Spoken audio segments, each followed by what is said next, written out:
it was a perfect day to be out at the Indiana State Fair today for Band Day, but one band had to pull out of the annual competition due to COVID-19. It was the reigning champions, Anderson High School. Several members of the school's band are in quarantine. News 8's Camila Fernandez spoke to the school's band leaders about their disappointment.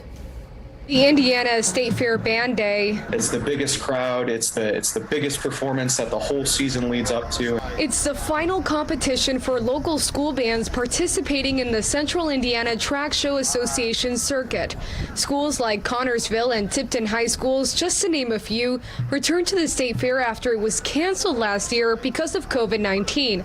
But on Band Day Eve this year, former champions Anderson High School got some upsetting news. They would not be able to compete this year due to the pandemic. Not having the opportunity to perform last year and then being one day away and not having the opportunity again this year, for the older students, it was definitely a shock, and it was a bummer. Tipton High School band director Matthew Skiba understands. He says not being able to perform last year and show off their new uniform was disappointing. We were able to do it at home, which was great. We could do it at home football games, so we were still able to show the community, this is what we fundraised for. We're so thankful for your support.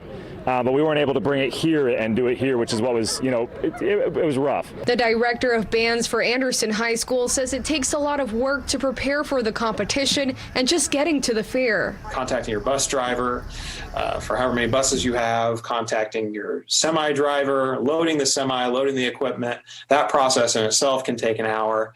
So we had it all ready to go, and unfortunately it did not work out. But despite the heartaches, the school's director of bands, Richard Geisler, says they're pushing to provide students with quality performance opportunities. Moving forward, our goals here are to get the school year started and, work with our students just to satisfy their love of music and make them better musicians. Camila Fernandez, Wish TV, wishtv.com, and follow us on Facebook.